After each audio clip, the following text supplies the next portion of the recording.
নমস্কাৰ, মই ভনিতা ৰয়। আপোনালোক সকলোকে এই শ্ৰেণীলৈ স্বাগতম জনাইছো। আশা কৰোঁ আপোনালোক সকলোৱে সুস্থ মনে আছে, সুস্থ শৰীৰে আছে আৰু খুব ধুনীয়াকৈ পঢ়া শুনা কৰি আছে। ইতিমধ্যে আমি পৰীক্ষা আহো বুলি কোৱাতে আমাৰ অসমীয়া পৰীক্ষা পাৰ হৈ গ'লহি। গতিকে আজি আমি আপোনালোকলৈ লৈ আহিছো অসমীয়া পৰীক্ষাৰ যি প্ৰশ্ন কাকতৰ বিশ্লেষণ, য'ত আমি অসমীয়া পৰীক্ষাত আপোনালোকে যি পাৰ হৈ যোৱা পৰীক্ষাত যিখিনি কথা লিখিলে সেইখিনি কথা শুদ্ধকৈ লিখিছে নে নাই, বা ক'ত কি ভুল হৈছে, কেনেকুৱাকৈ লিখিব লাগিছিল, বা আগন্তুক পৰীক্ষাখিনি যে আমাৰ সমাজ বিজ্ঞান পৰীক্ষা আহি আছে, আমাৰ বিজ্ঞানৰ পৰীক্ষা আহি আছে, গণিতৰ পৰীক্ষা আহি আছে, সেই আগন্তুক বিষয়ৰ পৰীক্ষাখিনিত আপোনালোকে কেনেকুৱা ধৰণে প্ৰশ্ন পেপাৰখন এটেম্প কৰিব সেইখিনি কথা আজি আমি আমাৰ ক্লাছটোত আৰম্ভ কৰিম। গতিকে পলম নকৰি আজি আমাৰ ক্লাছটো আমি আৰম্ভ কৰোঁ। যে আজি আমাৰ ক্লাছটোত আমি কোনখিনি কথা চাম, বিশেষকৈ আমাৰ বিভাগ ক আৰু বিভাগ খৰ যিখিনি প্ৰশ্ন উত্তৰ আছে সেইখিনি প্ৰশ্ন উত্তৰ আজি আমি আমাৰ প্ৰশ্ন কাকতৰ বিশ্লেষণত আলোচনা কৰিম। বিভাগ গৰ আমি প্ৰশ্ন উত্তৰ আলোচনা নকৰোঁ কাৰণ যে সেইখিনি হৈছে সংস্কৃতৰ প্ৰশ্ন, আৰু সংস্কৃতৰ প্ৰশ্ন আমাৰ যিহেতু বিষয়টো আমি অসমীয়াৰ বস্তুখিনি আমি আগৰ আমাৰ ক্লাছৰ যিকেইটা ভিডিঅ' আপোনালোকে চাইছে তাত আমি ক আৰু খ অংশৰ প্ৰশ্নহে আলোচনা কৰিছোঁ। সেইবাবে আমি আজি আমাৰ প্ৰশ্ন কাকতৰ আলোচনাটো এই দুটা বিষয়ে আলোচনা কৰিম। হয়, যে চমু উত্তৰ লিখা, যে প্ৰথমটো প্ৰশ্নই কি আহিছে, চমু উত্তৰ। এতিয়া আমি একেবাৰে আমাৰ যদি প্ৰথম ক্লাছলৈকে আমি আগবাঢ়ো, আপোনালোকে এটা বস্তু মন কৰিছে নিশ্চয় যে আমি প্ৰশ্ন কাকতৰ পৰাই আমাৰ ক্লাছবিলাক আগবাঢ়িছিলোঁ, আৰু অসমীয়াৰ প্ৰশ্ন কাকতৰ যিটো পেটাৰ্ণ আছে এইবাৰ মেট্ৰিকৰ পৰীক্ষাটো সেই পেটাৰ্ণটোৱে তেওঁলোকে ফ'ল' কৰিছে। হয়, আৰু যে এটা কথাও ঠিক যে আপোনালোকে যদি ক্লাছকেইটা কৰিছে সেই প্ৰশ্ন উত্তৰ এটা বস্তু চাইছেনে, ইমান সাংঘাতিক টান প্ৰশ্ন অহা নাই। মই এটা বস্তুৱে মনোযোগ দিব দিছিলোঁ যে ঘৰত লিখা প্ৰেক্টিচ কৰিব, কাৰণ অসমীয়া পৰীক্ষাত বাকী যিমান কেইটা বিষয়ৰে পৰীক্ষা হওক তাত আচলতে আপোনালোকে 80 নম্বৰহে লিখিব লাগে, 80 মাৰ্কছ। কিন্তু অসমীয়া বিষয়টোত আমি পুৰাপুৰি 100 মাৰ্কৰে পৰীক্ষাত বহিব লাগে। হয়, নিশ্চয় 20 নম্বৰ এটা এক্সট্ৰা, মানে কি 20 নম্বৰ আমি এক্সট্ৰাকৈ লিখিব লাগে। সেইকাৰণে তাৰ আগত আমি চব প্ৰশ্ন উত্তৰ মনত ৰখাৰ উপৰিও, গোটেইখিনি পঢ়াৰ উপৰিও আমি কি হ'ব লাগিব, অলপমান স্পীডত যাব লাগিব। হয়তো বহু সংখ্যক ছাত্ৰ ছাত্ৰীৰ পৰা মই এইটো এটা কথা শুনিব পাৰিছোঁ যে পেপাৰখন ইজি আহিছিলে কিন্তু লিখা নহ'ল। এই বস্তুটোৰ কাৰণে আচলতে বাৰু এতিয়া যি হ'ল, কিন্তু এইটো বস্তুৰ কাৰণে আচলতে কি হয়, আমি ঘৰত লিখা খুব প্ৰেক্টিচ কৰিব লাগে। গতিকে অসমীয়া পৰীক্ষাটো বাৰু গ'ল, কিন্তু আগন্তুক যিখিনি বিষয় আহি আছে, ধৰি লওক এতিয়া বেছিকৈ লিখিবলগীয়া হ'লে আপোনাৰ গণিত হয় বা গোটেইকেইটা বিষয়, গণিত বা সমাজ বিজ্ঞান বা বিজ্ঞান, সেইখিনি বিষয়ৰ কাৰণে আপোনালোকে পৰীক্ষাৰ প্ৰশ্ন উত্তৰখিনি মনত কৰাৰ লগতে কনচেপ্ট ক্লিয়াৰ কৰাৰ লগতে ঘৰত লিখা প্ৰেক্টিচ কৰিব লাগিব, কাৰণ হাতৰ স্পীডটো খুবেই বেছি ইম্পৰ্টেণ্ট। বাৰু আজি প্ৰথম প্ৰশ্নটোলৈ আহোঁ, যে ইনফোচিছ কোম্পানীৰ প্ৰতিষ্ঠাপক কোন? চমু উত্তৰ লিখা, কেৱল প্ৰতিষ্ঠাপকৰ নাম সুধিছে, তেওঁৰ নামটো লিখি দিলে হ'ল।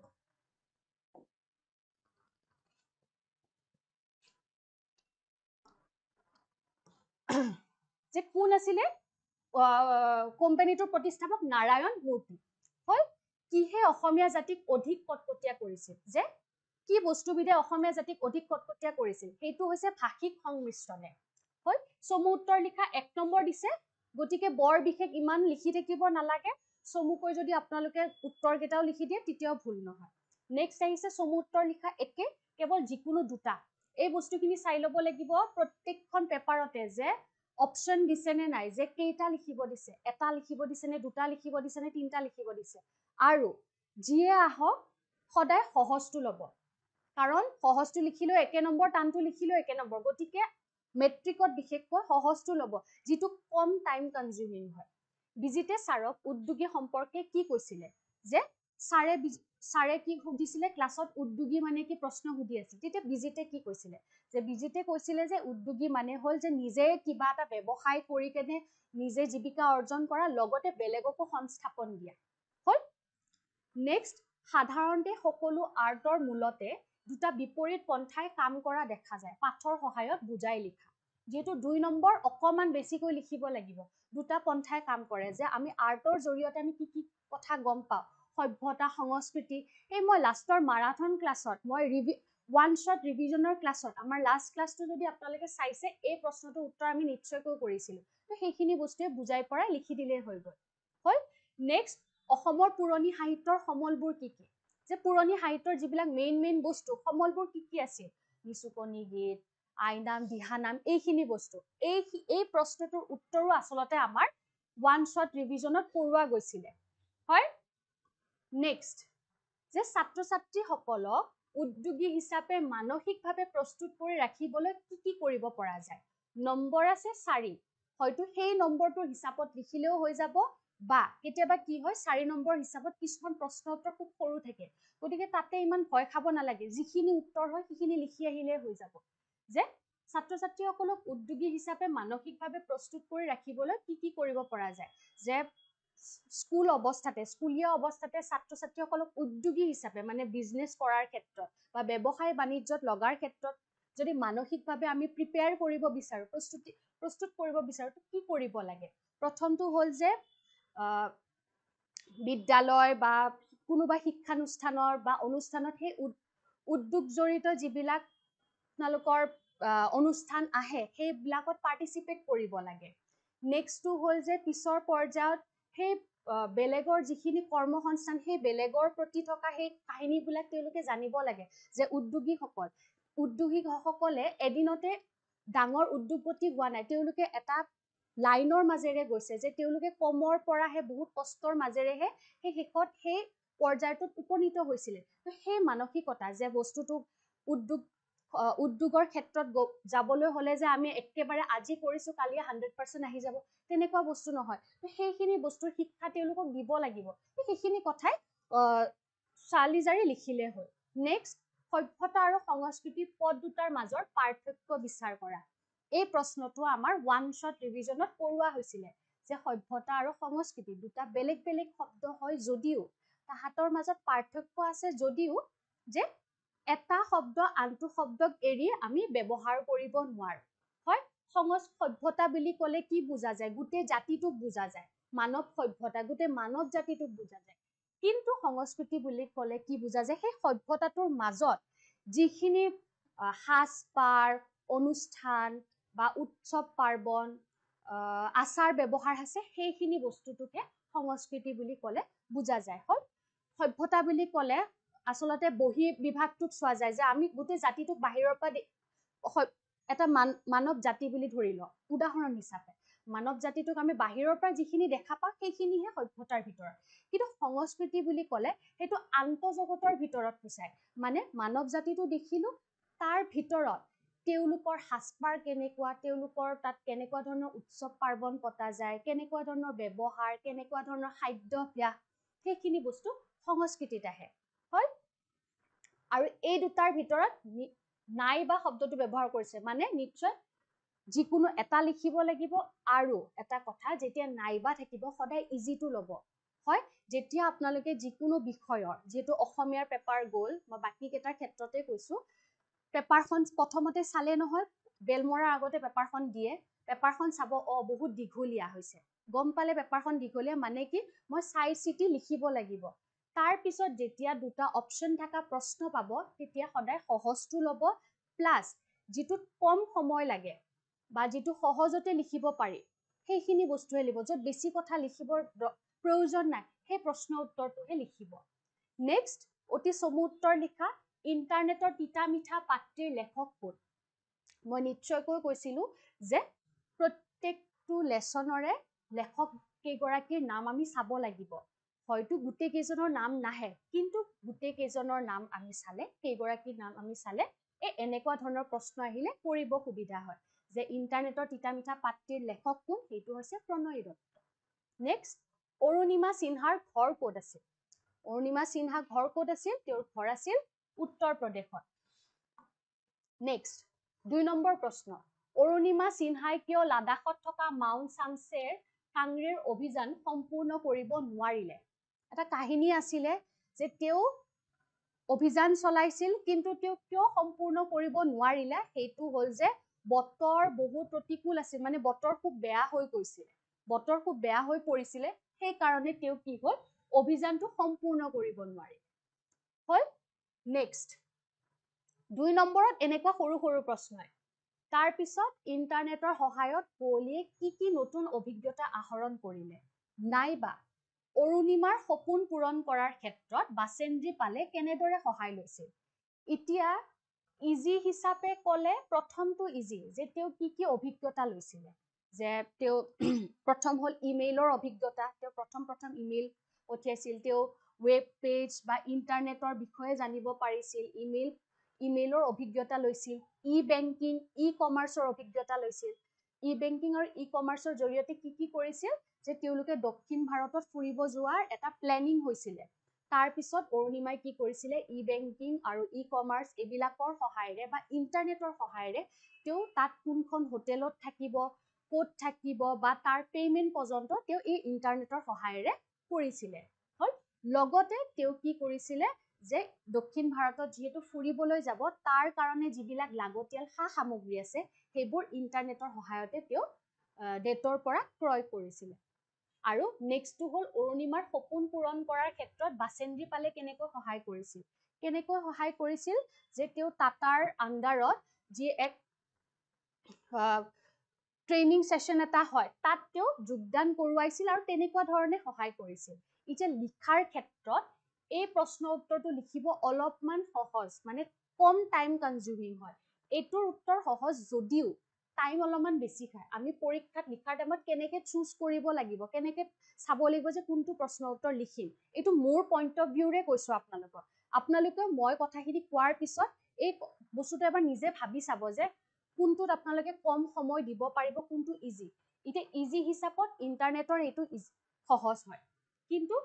টাইম কনজিউমিঙৰ হিচাপত এইটো অলপমান কম কাৰণ ইয়াত বেছি কথা লিখিব নালাগে ইয়াত খালি বাচেন্দ্ৰী পালে কেনেকৈ সহায় কৰিছিল যে তেওঁক নামভৰ্তি কৰাইছিল ট্ৰেইনিং দিছিলে সেইখিনি কথা সেই দুটামান কথা লিখি দিলে হৈ গ'ল কিন্তু ইন্টাৰনেটৰ সহায়ত কি অভিজ্ঞতা লাভ কৰিছিল সেইটোত আমি গোটেই কাহিনীখিনি লিখিব লাগিব ইমেইলৰ পৰা আদি কৰি আৰু এইটো আমাৰ ওৱান শ্বট ৰিভিজনত উত্তৰটো দিয়াও হৈছিলে ইমেইলৰ পৰা ই কমাৰ্চৰ পৰা গোটেই কাহিনীখিনি আমি ডাইৰেক্ট ই কমাৰ্চ ইমেইলৰ অভিজ্ঞতা লৈছিল তেনেকৈ লিখিব নোৱাৰো তাক ইমেইল পঠিয়াইছিল আৰু এইফালে 4 নম্বৰো আছে এইটো উত্তৰটো নিশ্চয়কৈ দীঘল গতিকে আমি গোটেইখিনি লিখিব লাগিব তেনেকুৱা ধৰণে আপোনালোকে উত্তৰ লিখাটো চুজ কৰিব পাৰে নেক্সট পল কোন শ্ৰেণীত পঢ়ে পল কোন শ্ৰেণীত পঢ়ে পল হ'ল নৱম শ্ৰেণীত পঢ়ে নেক্সট লেখকে ইৰাণলৈ কি দায়িত্ব লৈ গৈছিল তেলৰ দায়িত্ব লৈ গৈছিল তেল অন্বেষণৰ দায়িত্ব লৈ গৈছিল নেক্সট জাগ্ৰস পৰ্বতমালাৰ বিষয়ে তোমাৰ পাঠ্যপুথিৰ সহায়ত লিখা 2 নম্বৰ আছে মানে বৰ বেছি লিখিব নালাগে জাগ্ৰস পৰ্বতমালা ক'ত আছে ইৰাণত আছে আৰু খুব ধুনীয়া হয় সুউচ্চ পৰ্বতমালা হয় লগতে কিমান ইয়াৰ সৰ্বোচ্চ উচ্চতা কিমান হয় 4,500 মিটাৰ এইটো যদি কোনোবাই লিখিছে এই বস্তুটো শুদ্ধ হৈছে নে নাই চাই ল'ব যে 4,500 মিটাৰ লিখিছে নে নাই সেইটো চাব লাগিব আৰু নম্বৰটো চাব 4 নম্বৰ থাকিলে হয়তো অলপমান এক্সট্ৰা আমি এড কৰিব লাগিল হয় কিন্তু যিহেতু 2 নম্বৰ আছে ক'ত আছে আৰু অকমান লিখি কিমান ফুট উচ্চতা হয় সেইখিনি লিখি দিলে উত্তৰটো হৈ যাব নেক্সট কাজিৰঙালৈ যাবলৈ ওলাওতে পাহি আৰু পলক মাক আৰু দেউতাকে কি উপদেশ দিছিল নাইবা বেহেষ্ট ই জাহাৰাৰ লগত তেহৰানবাসীৰ সম্পৰ্কৰ বিষয়ে লিখা এতিয়া কাজিৰঙা যেতিয়া যাব ওলাইছিল পল আৰু পাহিয়ে স্কুলৰ পৰা কি হ'ল কাজিৰঙা ফুৰাব নিয়াৰ এটা প্লেনিং হৈছিলে আৰু তাত যাব ওলোৱাত মাক আৰু দেউতাকে কি উপদেশ দিছিলে যে কৈছিলে যে তাত যিহেতু তোমালোকে যাবা নিশ্চয় শিক্ষক শিক্ষয়িত্ৰীৰ কথা মানি চলিবা বদমাছি নকৰিবা নিজৰ কাম নিজে কৰিবা নিজক নিজে চম্ভালিবা এনেকুৱা ধৰণৰ কথা এইটো বস্তু আপোনালোকে নিজেও ইমেজিন কৰি লিখিব পাৰে ধৰি লওক ছাত্ৰ অৱস্থাত আমি যেতিয়া কৰবাত ফুৰিব যাওঁ স্কুলৰ পৰা যেতিয়া আমাক পিকনিকলৈ লৈ যায় তেতিয়া আমাক মা দেউতাই যিখিনি কথা কয় সেই একেখিনি কথাই পল আৰু পাহি কাজিৰঙা যোৱাৰ সময়ত তেওঁ মাক দেউতাকে কৈছিলে নেক্সট বেহেষ্ট ই জাহাৰাৰ লগত তেহৰানবাসীৰ সম্পৰ্কৰ বিষয়ে কি সম্পৰ্ক বেহেষ্ট ই জাহাৰা কি হয় বেহেষ্ট ই জাহাৰা হয় আচলতে এক সমাধিস্থল আৰু যি তেহৰাণত আছে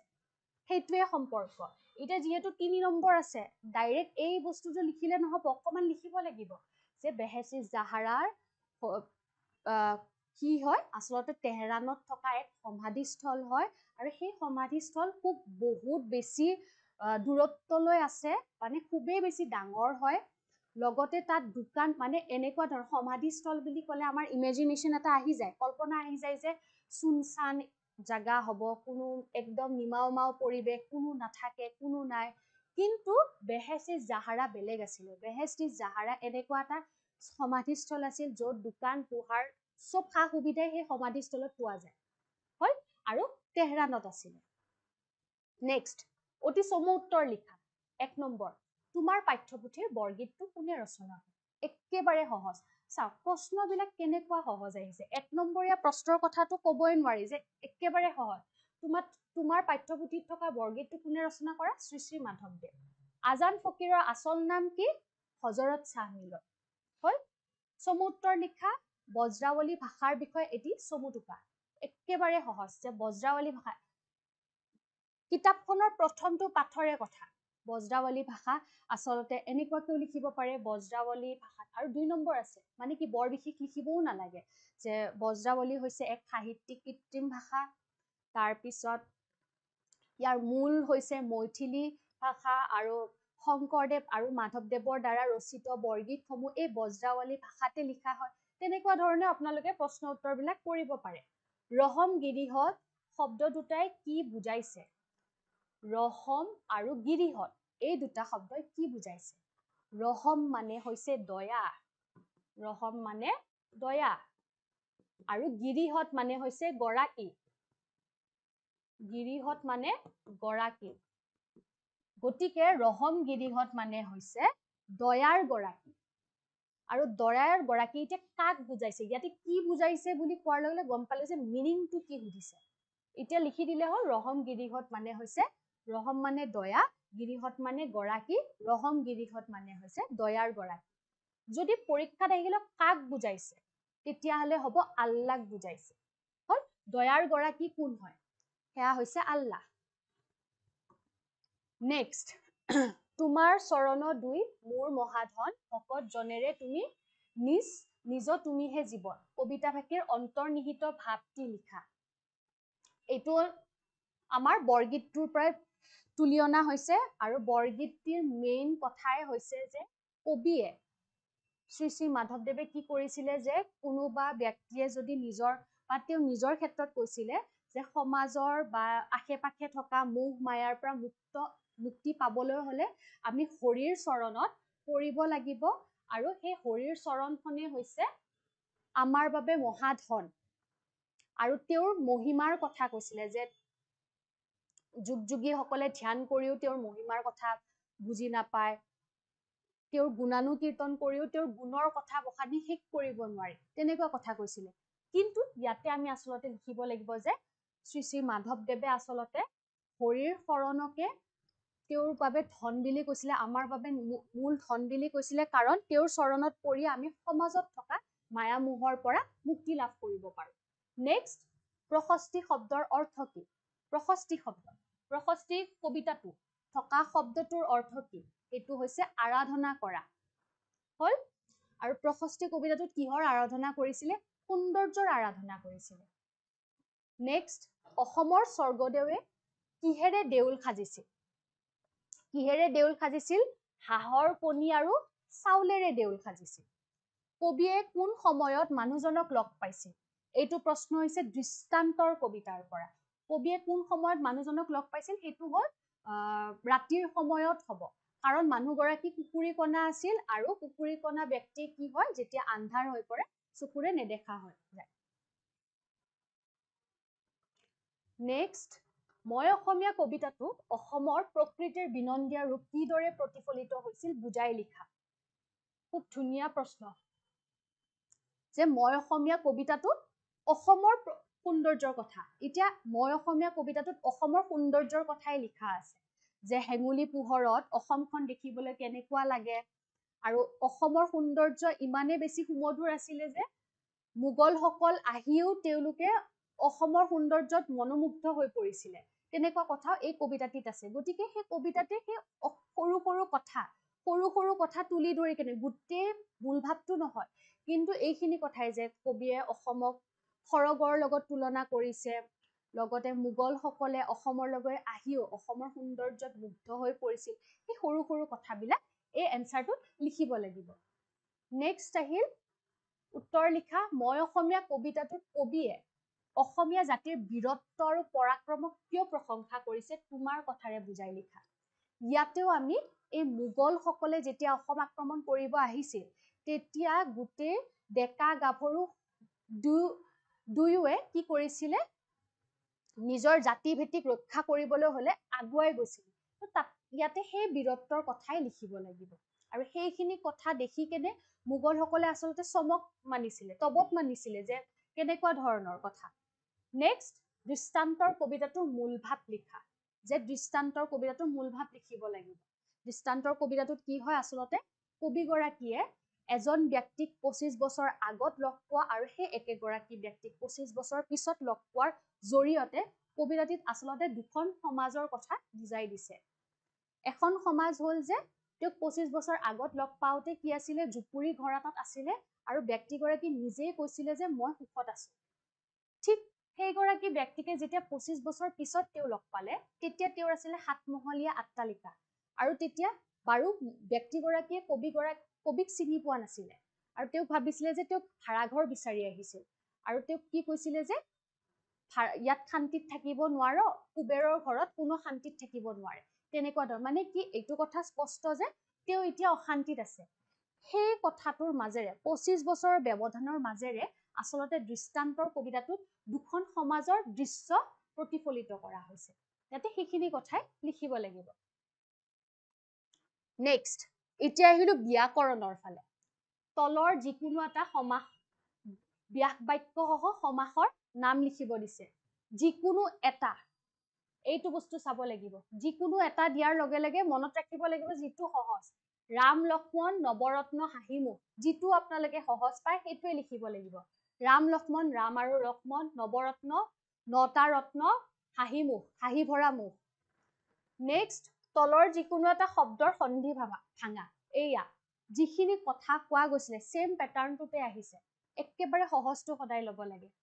সন্ধি ভাঙিব দিছে উচ্চাৰণ নাবিক আৰু মহোদয় সন্ধি মানে কি আছিলে সদায় শব্দটোক মাজেৰে ভাঙি পেলাই আৰু প্ৰত্যয় মানে কি আছিলে শব্দৰ পিছফালে এটা অৰ্থহীন বৰ্ণ বা বৰ্ণ সমষ্টি যোগ হয় ইয়াতে উচ্চাৰণ উজ্জুক চাৰণ উচ্চাৰণ নাবিক নৌযোগ ইক নাবিক মহোদয় মহাযোগ উদয় মহোদয় তলত দিয়া বাক্যটি সৰল বাক্যলৈ পৰিৱৰ্তন কৰা একেবাৰে সহজ পৃথিৱী যে ঘূৰণীয়া হয় সেইটো সকলোৱে জানে এইটো সৰল বাক্য এইটোও বুজা যায় যে সৰল বাক্য ল'ব দিছে মানে কি এই যে কমা এইবোৰ বস্তু নাইকিয়া কৰিব দিছে এইটো কি হ'ব সৰল বাক্য কৰিলে যে সকলোৱে জানে পৃথিৱীখন ঘূৰণীয়া আৰু এটা কৰিব পাৰে যে পৃথিৱীখন ঘূৰণীয়া বুলি সকলোৱে জানে দুটা ধৰণেও কৰিব পাৰে নেক্সট তলত দিয়া যিকোনো এটা শব্দৰ মূৰ্ধন্য ন মূৰ্ধন্য স হোৱাৰ কাৰণ লিখা যিকোনো এটা শব্দ গতিকে যিটো সহজ সেইটো লিখিলে হৈ গ'ল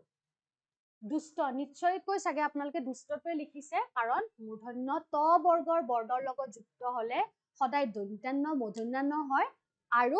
দন্ত্য স মূৰ্ধন্য স হয় হল কাৰণ আৰু ৰাৱণ যে ৰি ৰ স ৱ এইবিলাক থাকিলে তাৰ পিছত থকা দন্ত্যান্ন সদায় মূৰ্ধন্য ন হয় তাৰ পিছত আহিল যথাস্থানত জ্যোতি চিহ্ন বহুৱা জ্যোতি চিহ্ন মানে কি এই যে দাড়ি কমা প্ৰশ্নবোধক চিন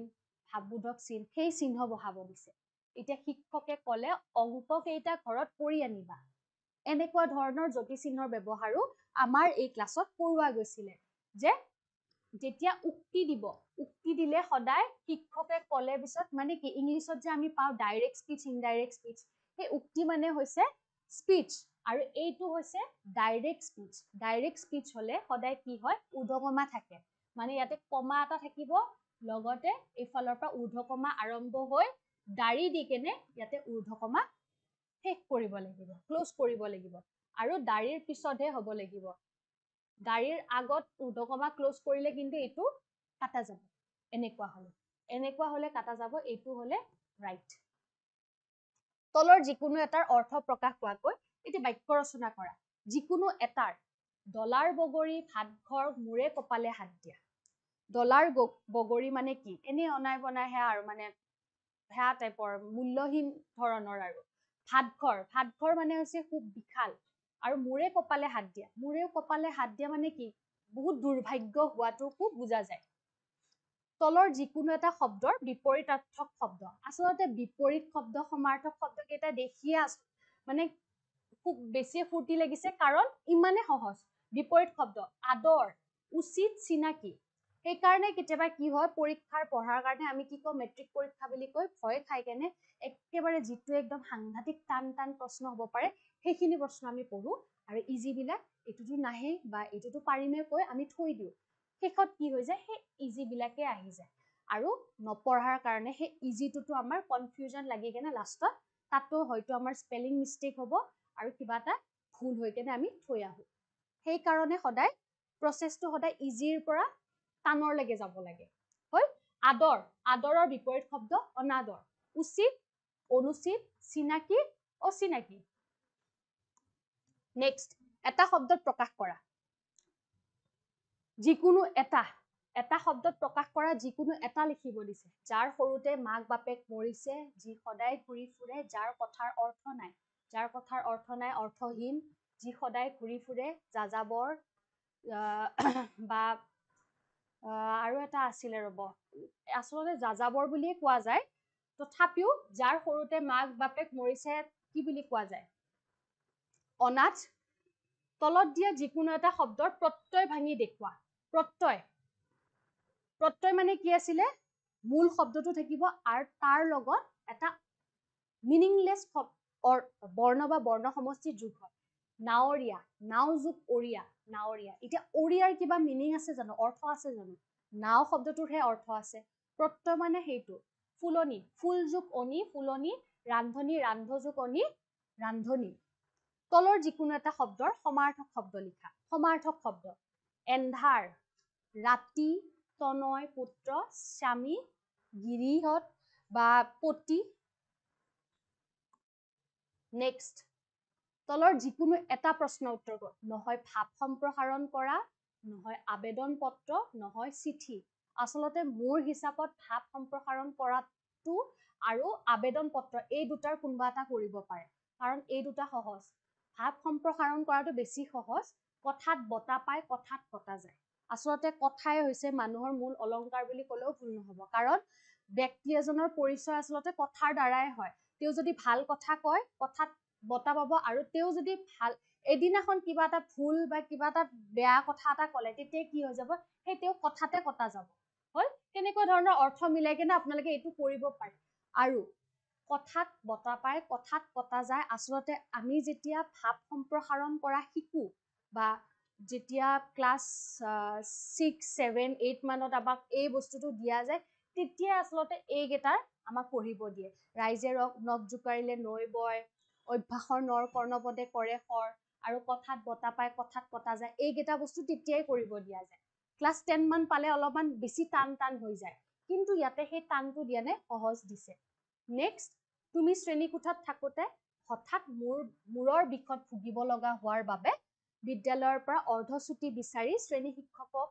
জৰিয়তে বিদ্যালয়ৰ প্ৰধানলৈ এখন আবেদন পত্ৰ লিখা। আৰু তাত ব্ৰেকেটত লিখি দিছে, আবেদনখনত তোমাৰ নাম ঠিকনা উল্লেখ নকৰিবা। এটা বস্তু আপোনালোকে চাব বা মনত পেলাব, মনত ৰাখিব লাগিব যে পৰীক্ষাৰ পেপাৰত আপোনালোকৰ নাম, স্কুলৰ নাম বা কোনো ধৰণৰ আপোনালোকৰ পাৰ্চনেল ডাটা তাত যাতে ৰিভিল নকৰে, তাত যাতে নিদিয়ে, কাৰণ সেইটো দিলে যদি গম পায় তেতিয়াও মাৰ্কছ কাটি দিব। কাৰণ ইয়াতে স্পেচিয়েলি এই কথাষাৰ লিখিয়ে দিয়া হৈছে যে নাম মেনশ্যন আৰু ঠিকনা মেনশ্যন কৰিব নালাগে। হ'ল, অৰ্ধচুটি বিচাৰি আবেদন আমি নিশ্চয়কৈ লিখো, আৰু ইয়াতে অৰ্ধচুটি বিচাৰি আহিছে। আবেদন লিখাৰ প্ৰথমখিনিটো একেই হ'ব, বিনীত নিবেদন যে মই আজি মোৰ গাটো বেয়া হোৱাৰ কাৰণে মই বিদ্যালয়ৰ অমুক পিৰিয়ডৰ পৰা থাকিব নোৱাৰিম, গতিকে দয়ালু মহোদয়ে মোক এই অৰ্ধচুটি মঞ্জুৰ কৰে যে, তেনেকুৱা ধৰণে লিখি দিলে হৈ যাব। নেক্সট, ৰচনা। ৰচনাখন লিখিছেনে নাই আপোনালোকে? ৰচনাখন চোৱাৰ লগতে বেলেগৰ ফালে মোৰ চকু যোৱাই নে ডাইৰেক্ট এইটোতে আহিছে, আৰু এইটোত চকু পৰাৰ পিছত আৰু বাকীখিনি চাবৰ প্ৰয়োজনো নাই আচলতে। ৰচনা কি আহিছে? ছাত্ৰ ছাত্ৰী আৰু সমাজ সেৱা, পৰিৱেশ প্ৰদূষণ আৰু ক্ষুদ্ৰ সঞ্চয়। তেতিয়াহ'লে এই ছাত্ৰ ছাত্ৰী সমাজ সেৱা ক্ষুদ্ৰ সঞ্চয়লৈকে চকু দিবই নালাগে, ডাইৰেক্ট পৰিৱেশ প্ৰদূষণ লিখি থৈ আহিলেই হ'ল। পৰিৱেশ প্ৰদূষণ ৰচনা বা সমাজ বিজ্ঞান বা বিজ্ঞান যি বিষয়ে পঢ়ো, আমি আৰম্ভণিৰ পৰাই পৰিৱেশ প্ৰদূষণৰ কথাই পঢ়ি থাকো।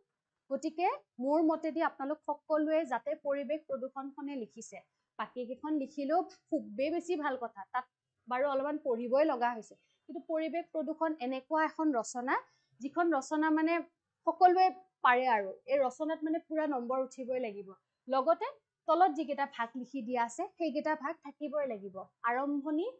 পৰিৱেশ প্ৰদূষণৰ কাৰণ, প্ৰতিকাৰ, সামৰণি। পৰিৱেশ প্ৰদূষণ লিখাৰ লগতে আৰম্ভণিত আপোনালোকে পৰিৱেশ কাক বোলে, প্ৰদূষণ কাক বোলে লিখিলে, প্ৰদূষণৰ প্ৰকাৰবোৰ লিখিলে, প্ৰকাৰবিলাকৰ বিষয়ে অকণ অকণ লিখিলে, যিটো সময় বেছিও দিব নোৱাৰি। তাৰপিছত অপকাৰিতাখিনি লিখিলে। উপকাৰিতা বাৰু, প্ৰদূষণৰ উপকাৰিতা বাৰু নায়েই, অপকাৰিতাখিনি লিখিলে, আৰু সেই প্ৰতিকাৰ লিখি কেনে শেষত সামৰণি কৰিব পাৰে, যে এই প্ৰদূষণ আমি ৰোধ কৰিবলৈ হ'লে আমি কি কি ব্যৱস্থা ল'ব লাগিব, কেনেকুৱা ধৰণৰ কাম আমি নিজে কৰিব লাগিব, চৰকাৰে কৰিব লাগিব, সেইখিনি কথা থুলমূলকৈ খুব সৰু সৰুকৈ লিখি দিলে হ'ল। নেক্সট, বৈচিত্ৰ্যময় অসম কিতাপখনৰ পৰা এই প্ৰশ্ন দুটা আহিছে, আৰু প্ৰত্যেকবাৰে সেই প্ৰশ্ন দুটা আহে, আৰু খুব আমি আচলতে বৈচিত্ৰ্যময় অসম বুলি আমাৰ আচলতে ক্লাছতো ইমান বেছি গুৰুত্ব দিয়া হোৱা নাই, কাৰণ তাৰ পৰা প্ৰশ্ন দুটাই আহে, আৰু ইমান বেছি গোটেই চেপ্টাৰটো আমি চাব নালাগেই আচলতে। 2 নম্বৰ, 4 নম্বৰ, 8 নম্বৰ তেনেকুৱা ধৰণৰকে প্ৰশ্ন আহে। আৰু প্ৰশ্নটো কি আহিছে চাওক, বৈচিত্ৰ্যময় অসম নামৰ দ্ৰুত পাঠত সন্নিৱিষ্ট যিকোনো দুটা জনগোষ্ঠীৰ বিশেষভাৱে বৰঙণি যোগোৱা একোজনকৈ ব্যক্তিৰ বিষয়ে চমুকৈ লিখা। যে দুটা বিশেষ জনগোষ্ঠীৰ বৰঙণি আগবঢ়োৱা দুজন ব্যক্তিৰ বিষয়ে লিখিব দিছে, আৰু নম্বৰ দিয়া আছে মাত্ৰ 2 আৰু 2। গতিকে খুব কম কম জন্ম, মৃত্যু আৰু কি বৰঙণি যোগাইছে সেইখিনি কথা লিখি দিলে হৈ যাব। নেক্সট, তোমাৰ দ্ৰুত পাঠত সন্নিৱিষ্ট অসমৰ যিকোনো এটা জনগোষ্ঠীৰ উৎসৱ পাৰ্বণ সম্পৰ্কে চমুকৈ লিখা। চকুৰ আগতে আছে, মিচিং জনগোষ্ঠীৰ বিষয়ে লিখিব পাৰে, আলি আই লৃগাঙৰ বিষয়ে লিখিব পাৰে, যিটো সহজো হয়, আমি দেখিও থাকো, তেনেকুৱা ধৰণে আপোনালোকে লিখি, আৰু নম্বৰ নিশ্চয়কৈ 2 নম্বৰ আছে হয়, আপোনালোকে এবাৰ প্ৰশ্ন কাকতত চাই যাব, কি কথা নম্বৰটো লিখোতে অকণমান ভুল হ'বও পাৰে, গতিকে 2 নম্বৰ যদিহে আছে তেতিয়াহ'লে খুব কম সংখ্যক লিখিলেই হৈ যাব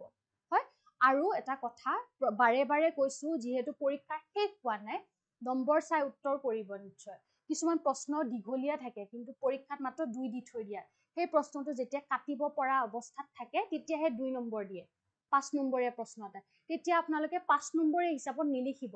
কাটি কুটি কেনে 2 নম্বৰীয়া হিচাপতে প্ৰশ্ন উত্তৰটো কৰিব। নেক্সট, গদ্যাংশৰ মূল ভাৱ, এইটো অকণমান এবাৰ বেলেগ আহিছে, কিন্তু টান নহয়। এই গদ্যাংশখিনি পঢ়ি কেনে তাৰ মূল ভাৱটো লিখিব দিছে। মানে আমি যেনেকে কবিতাটো পঢ়ি কেনে মূল ভাৱটো বুজাই দিওঁ, বুজি লওঁ, বা চেপ্টাৰটো পঢ়ি কেনে আমি নিজৰ হিচাপত আমি মূল ভাৱটো নিলিখো জানো, সেই বস্তুটোৱে ইয়াতে লিখিব দিছে। ইয়াতে আচলতে কিতাপৰ ভাষাত অলপমান কঠিন শব্দই দি মূল ভাৱ এটা লিখা আছে, গদ্যাংশ এটা লিখা আছে, গদ্যৰ অংশ এটা লিখা আছে, সেইটো চামাৰিখিনি লিখিব দিছে। চৰিত্ৰৱান মানুহ পবিত্ৰ জলৰ নিচিনা, সিহঁত নিজেও পবিত্ৰ আৰু আনকো পবিত্ৰ কৰে। চৰিত্ৰৱন্ত মানুহক চৰিত্ৰহীন মানুহে পেটে পেটে ভয় কৰে, আৰু সিহঁতৰ আগত বেয়া কাম কৰিবলৈ সংকোচ বোধ কৰে।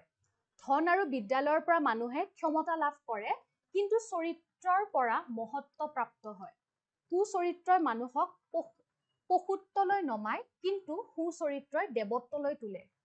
সুচৰিত্ৰ মনুষ্যত্বৰ সাৰ, এতেকে যি উন্নতিৰ মেৰুদণ্ডৰ নিচিনা। ইয়াতে আচলতে ভাল চৰিত্ৰ আৰু বেয়া চৰিত্ৰৰ কথাই কৈছে, যে চৰিত্ৰবান মানুহ মানে ভাল চৰিত্ৰৰ মানুহ সদায় পবিত্ৰ জলৰ নিচিনা মানে পবিত্ৰ একদম চাফা পানীৰ নিচিনা পানীৰ যেনেকে আৰ পাৰ দেখা পোৱা যায় আৰু পবিত্ৰ হয় মানে চাফা পানী কি হয় হানিকাৰক নহয় গতিকে চৰিত্ৰবান মানুহকো আচলতে চাফা পানীৰ লগত তুলনা কৰিছে হয়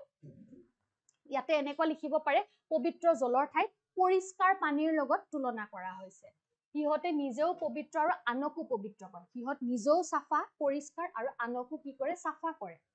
পবিত্ৰ কৰে চৰিত্ৰবন্ত মানুহক চৰিত্ৰহীন মানুহে পেটে পেটে ভয় কৰে যিবিলাক ভাল স্বভাৱৰ মানুহ হয় তাক আচলতে বেয়া স্বভাৱ বা চৰিত্ৰহীন মানুহে কি কৰে ভয় কৰে আৰু সিহঁতৰ আগত বেয়া কাম কৰিবলৈ সংকোচ বোধ কৰে মানে ভাল চৰিত্ৰৰ মানুহবিলাকৰ আগত বেয়া মানুহ এজনে কিবা এটা বেয়া কাম কৰিবলৈ আচলতে ভয় কৰে হয়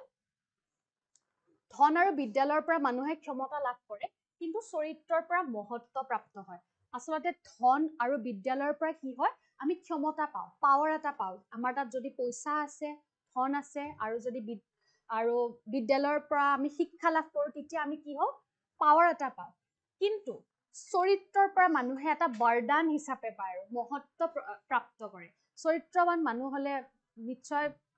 তেওঁক সকলোৱে ভাল পাব তেওঁ তাত নিশ্চয়কৈ ধনো আহিব কাৰণ তেওঁ চৰিত্ৰবান মানুহ হয় কুচৰিত্ৰৰ মানুহক পশুত্বলৈ নমায় যেতিয়া মানুহৰ চৰিত্ৰ বেয়া হয় তেওঁ কি লয় কিহৰলৈকে লৈ যায় পশুত্বলৈ মানে কি বুলি কোৱা যাব মানে জীৱ জন্তুৰ দৰে কৰি পেলাই আৰু কিন্তু সুচৰিত্ৰই দেৱত্বলৈ তোলে দেৱত্ব মানে কি ভগৱানৰ কৰা যদি এজন মানুহ বেয়া স্বভাৱৰ হয় তেওঁ কি হৈ যায় জীৱ জন্তু স্বৰূপ হৈ পৰে কিন্তু যেতিয়া এজন মানুহ ভাল হয় সুচৰিত্ৰৰ গৰাকী হয় তেওঁ কি হৈ যায় ভগৱানৰ ৰূপ লয় সুচৰিত্ৰ মনুষ্যত্বৰ সাৰ এতেকে সি উন্নতিৰ মেৰুদণ্ডৰ নিচিনা সুচৰিত্ৰ কি হল মনুষ্যত্বৰ সাৰ যেনেকে গছৰ সাৰ মানে কি সাৰ মানে হৈছে যিয়ে গছডালক ভাল কৰে উন্নতি কৰায় হয় বেছি ভাল কৰে ঠিক তেনেদৰে মানুহৰ সাৰ কি সেইটো হৈছে ভাল চৰিত্ৰ সুচৰিত্ৰ আৰু সিয়ে হৈছে উন্নতিৰ মেৰুদণ্ড মানে মানুহ এজন যে উন্নতি লাভ কৰিব তাৰ মেৰুদণ্ডটোৱে হৈছে এই সুচৰিত্ৰ নেক্সট গ্ৰুপ বি বিভাগ খ নালন্দা বিশ্ববিদ্যালয়ৰ নতলীয়া পুথিভঁৰালটিৰ নাম কি আছিলে নালন্দা বিশ্ববিদ্যালয়ৰ নতলীয়া পুথিভঁৰালটিৰ নাম আছিলে ৰত্নৌদধি যিকোনো এটা লিখিব দিছে ধ্যান কটক বিশ্ববিদ্যালয়ৰ বিষয়ে চমুটোকা লিখা বা সেনাপতি ভীষ্মৰ যুদ্ধোৎসৱ দেখি কি ৰণবাদ্যৰ মহাশব্দ হৈছিল যদিহে আপোনালোকে ৰণবাদ্যবিলাকৰ নাম স্পষ্টভাৱে জানে তেতিয়াহলে এই প্ৰশ্ন উত্তৰটো কৰিব নিশ্চয়কৈ কৰিয়ে আহিছে আৰু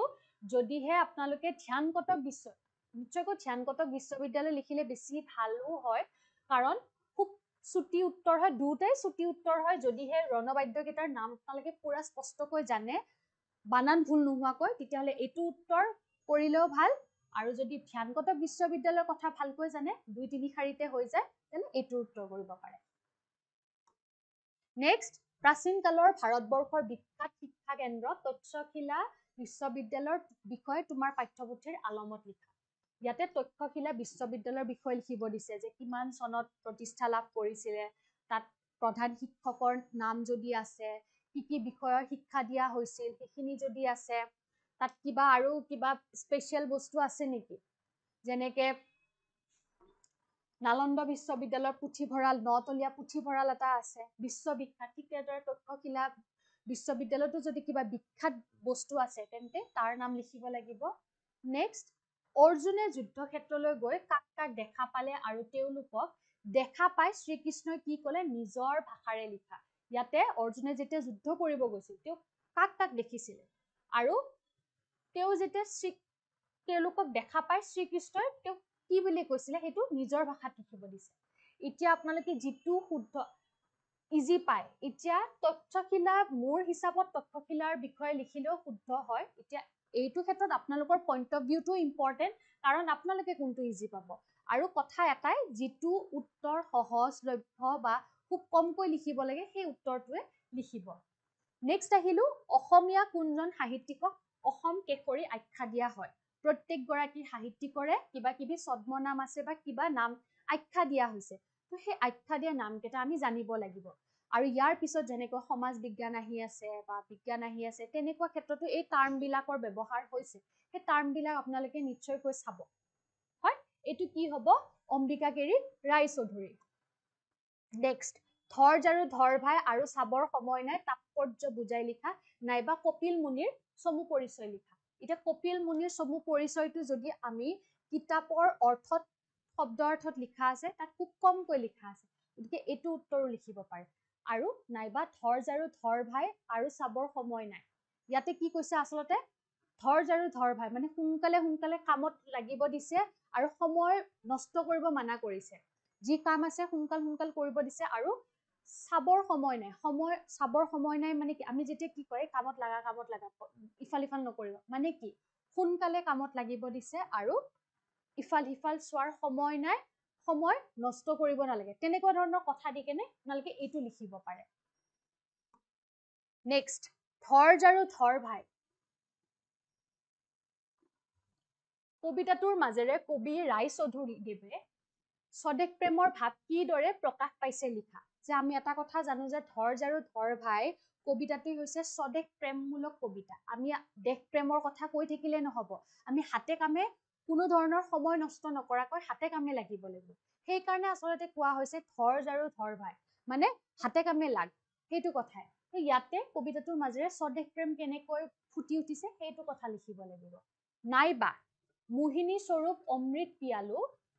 সাধিলো দেৱৰ কাম কোনে মোহিনী ৰূপ ধাৰণ কৰিছিল তেওঁ কাপ অমৃত খুৱাই দেৱতাৰ কাৰ্য সাধন কৰিছিল খৰচি মাৰি লিখা এই প্ৰশ্নটো ইম্পৰ্টেণ্ট বুলি কোৱা হৈছিল আৰু এই প্ৰশ্নটো দুটা তিনিটা ধৰণে দিয়া আছিল যে শ্ৰীকৃষ্ণই কেনেকৈ দেৱতাসকলক অমৃত পান কৰাইছিল আৰু এটা এনেকুৱা ধৰণে দিয়া আছিল কোনে মোহিনী ৰূপ ধাৰণ কৰিছিল শ্ৰীকৃষ্ণই আৰু তেওঁ কাক অমৃত খুৱাইছিলে সেইটো খৰচি মাৰি সেইটো যে দেৱতাসকলক অমৃত খুৱাইছিলে কেনেকৈ যে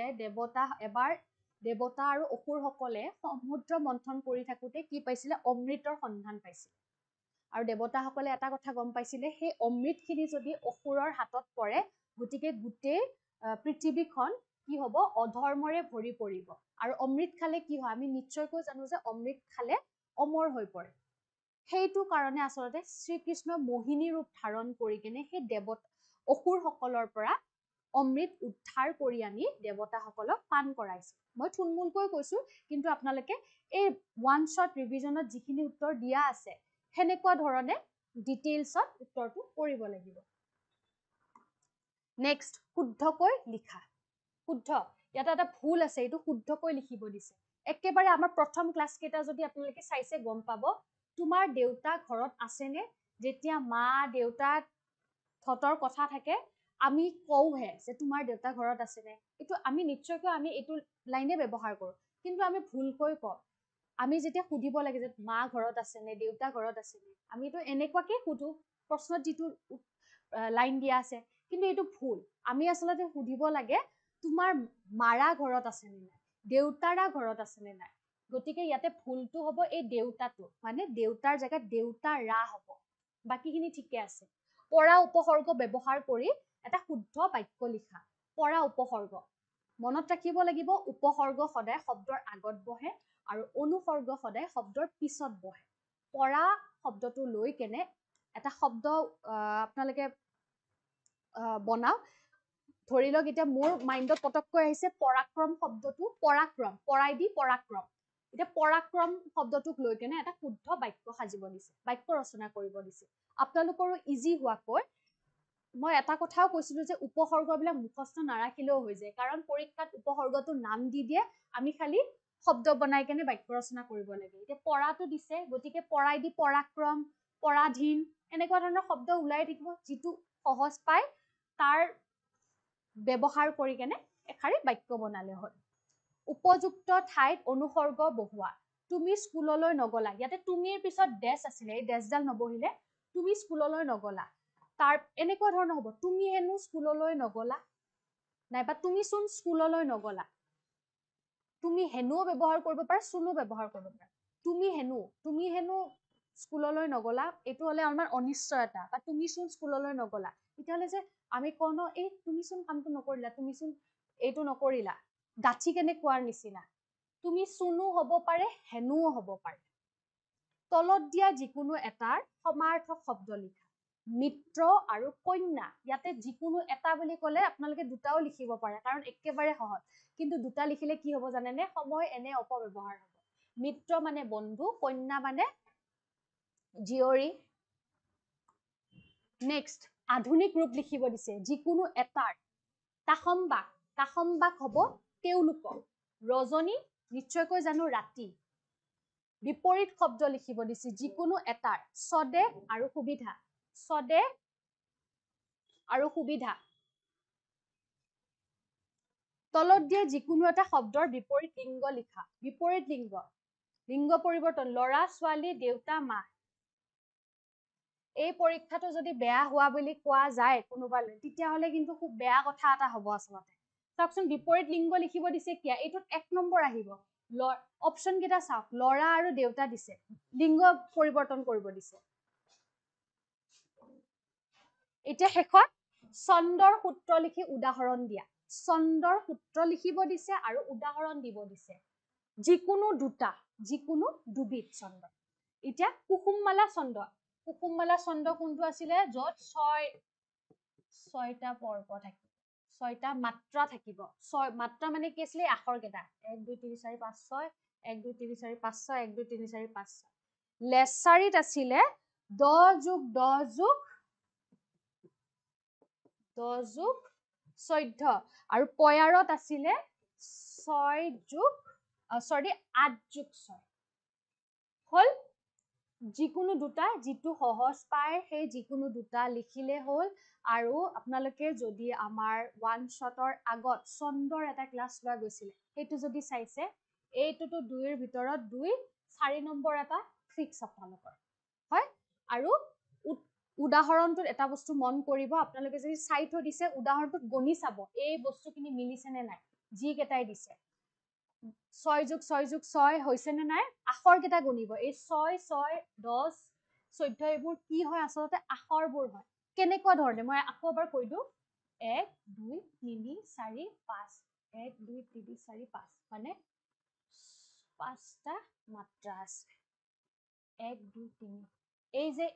এইকেইটা যে 6 6 লিখিছে, এইটো কি গণে আচলতে? এই শব্দত থকা বৰ্ণবিলাক গণা যায়। সেই বৰ্ণবিলাক গণি আপোনালোকে চাব পাৰিব। গতিকে আজিৰ আমাৰ অসমীয়া প্ৰশ্ন কাকতৰ বিশ্লেষণ ইমানেই আছিলে। আৰু আশা কৰোঁ আপোনালোকে নিশ্চয়কৈ বস্তুখিনি বুজি পাইছে, পৰীক্ষা নিশ্চয়কৈ ভাল হৈছে। আপোনালোকৰ ফালৰ পৰা আচলতে আমি বহুখিনি কমেণ্টছ বা ভিউজখিনি দেখি কেনে আমি সঁচাকৈ কামৰ প্ৰতি আৰু বেছি উৎসাহী হৈছোঁ। কাৰণ কি হয় যে কাম কৰি যাম বুলি কৈ থকা যায় বাৰু, সেইটো সকলোৱে কয় যে কাম কোনোবাই কিবা কওক বা নকওক, আমি আমাৰ নিজৰ কামখিনি কৰি যাম। কিন্তু কেতিয়াবা কি হয়, কেতিয়াবা নহয়, দৰাচলতে কি হয়, আমি কামখিনি কৰি আছো, তাৰ পিছত যদি আমি এটা আপোনালোকৰ ফালৰ পৰা যদি সঁহাৰি এটা পাওঁ, উৎসাহ এটা পাওঁ, তেতিয়া আমি কামৰ প্ৰতি আৰু দুগুণ বেছি উৎসাহী হওঁ। নহ'লে কি হয়, ধৰি লওক মই ক্লাছবোৰ কৰি আছো, কোনো ধৰণৰ কোনো এটাই চোৱা নাই, খুব কম সংখ্যক ব্যক্তিয়ে চায়, তেতিয়া কি হৈ যায়, এনেকুৱা এটা নিজৰ ওপৰত প্ৰশ্ন উঠি যায় যে মই মোৰ পঢ়ুৱাখিনি ভাল হোৱা নাই নেকি, সেইকাৰণে চাগে ছাত্ৰ ছাত্ৰীসকলে চোৱা নাই। গতিকে নিজৰ ওপৰত প্ৰশ্ন আহিব লয়। কিন্তু যেতিয়া আপোনালোকে এই চাবলৈ লয় আমাৰ বস্তুবিলাক, তেতিয়া কি হয়, কামৰ প্ৰতি এটা বস্তু চিয়ৰেঞ্চ এটা আহি যায় যে মই ঠিকে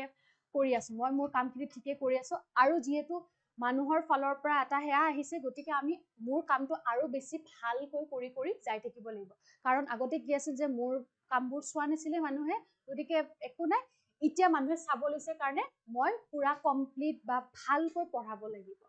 হয়, গতিকে আজিলৈ ইমানখিনিয়ে থাকিলে। আপোনালোকৰ কেনেকুৱা হৈছে পৰীক্ষা সেয়া জনাবলৈ আমাক নাপাহৰিব। কিবা ডাউটছ থাকিলে সুধিব পাৰে, যিহেতু আমাৰ বেলেগ কেইটা বিষয় এতিয়াও বাকী আছে, মেথছ, ছায়েন্স,